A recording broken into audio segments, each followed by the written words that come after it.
البانی رحمت اللہ علیہ نے ایک زبردست واقعہ نقل کیا ہے حضرت قدامہ ابن مظعون کا۔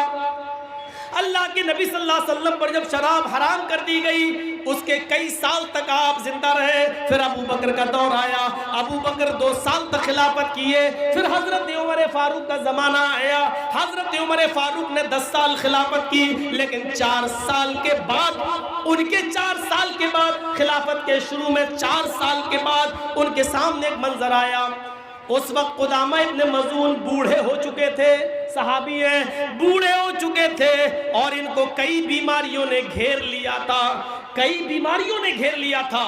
ایک دن درد کی وجہ سے کراہ رہے تھے، بہت زیادہ درد ان کو ہو رہا تھا قدامہ ابن مظعون کو، تو گھر کے کسی ممبر نے ان کو مشورہ دیا آپ کو کئی بیماریاں ہیں، آئے قدامہ ابن مظعون آپ کو کئی بیماریاں ہیں اور آج درد نے آپ کو نڈھال کر دیا ہے، میرے گھر میں اسی گھر میں بہت پرانی ایک شراب رکھی ہوئی ہے، چند گھونٹ شراب کے آپ پی لیجئے تاکہ آپ کو آرام سے نیند آ جائے۔ ہم لوگ بھی تو ایسے ہی کرتے ہیں، جب درد سے برداشت سے باہر ہو جاتا ہے تو نیند کی گولی کھا لیتے ہیں، چلو آرام سے ابھی رات تو کٹ جائے، کل صبح کسی ڈاکٹر کو دکھائیں گے۔ اسی مقصد سے قدامہ ابن مظعون نے تھوڑی سی شراب پی لی۔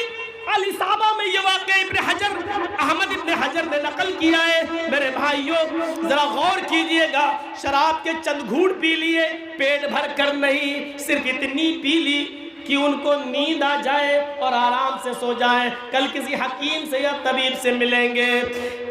قدامہ ابن مظعون کے چند گھونٹ شراب پینے کی اطلاع حضرت ابو ہریرہ رضی اللہ تعالیٰ عنہ اور دیگر کچھ صحابہ کے ذریعے حضرت عمر فاروق رضی اللہ تعالیٰ عنہ کو مل گئی۔ حضرت عمر فاروق رضی اللہ تعالیٰ عنہ نے قدامہ ابن مظعون کو طلب کیا، ان کا بیٹا قدامہ ابن مظعون کو سہارا دے کر صبح ہو کر دن میں ان کے پاس لاتا ہے حضرت عمر کے پاس۔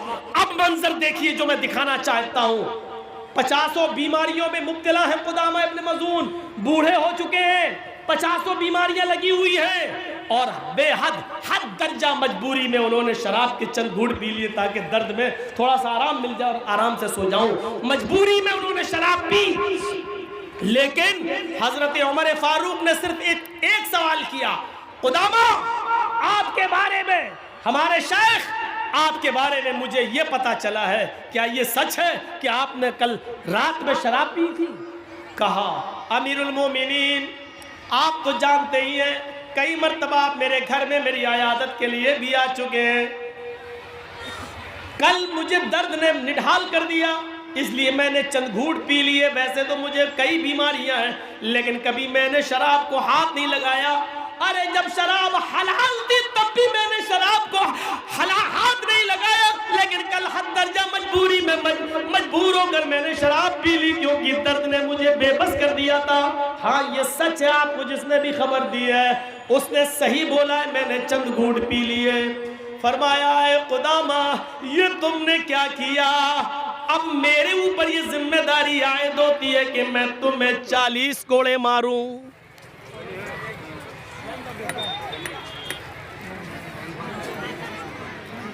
فاروق نے آئے قدامہ یہ تم نے کیا کیا؟ اب مجھے کوڑے مارنا پڑیں گے۔ حضرت ابو ہریرہ اور دوسرے صحابہ بگڑ گئے امیر المومنین پر، وہ آدمی مجبوری میں شراب پیا ہے، درد سے کراہ رہا تھا تب اس نے شراب پیا، کوڑے کیسے مار سکتے ہیں؟ حضرت عمر نے مجلس شورا بٹھائی، بڑے بڑے صحابہ کو اس میں بٹھایا اور ایک ہی بات کہی، میں ان کو چھوڑ دوں گا لیکن مجھے ایک ایسا واقعہ دکھا دو اللہ کے نبی کی زندگی میں کہ شراب کے حرام ہو جانے کے بعد کسی نے بیماری میں شراب پی ہو اور اللہ کے رسول صلی اللہ علیہ وسلم نے بیماری میں شراب پینے کی وجہ سے اس کو چھوڑ دیا ہو اور کوڑے نہ لگائے ہو۔ یہ حضرت کوئی واقعہ ہے تمہارے سامنے؟ کوئی دلیل نہیں دے پائے، نہ ابو ہریرہ رضی اللہ تعالیٰ عنہ نہ دوسرے صحابہ۔ کہا نہیں پھر تو میں ان کو کوڑے لگائے جائیں گے۔ پھر دوبارہ میٹنگ ہوئی اور اس میٹنگ میں یہ طے ہوا، سارے صحابہ نے یہ طے کیا امیر المومنین ٹھیک ہے کوڑے لگائیے ماریے لیکن اتنے دن کے لیے چھوڑ دیجئے کہ حضرت قدامہ ابن مظعون بوڑھے ہیں، بیماریاں ہیں، یہ صحیح ہو جائیں، چلنے پھرنے لگے، ان کی طبیعت میں سدھار ہو جائے۔ ابھی تو ان کا بیٹا ان کو سہارا دے کر یہاں تک لایا ہے، ایسی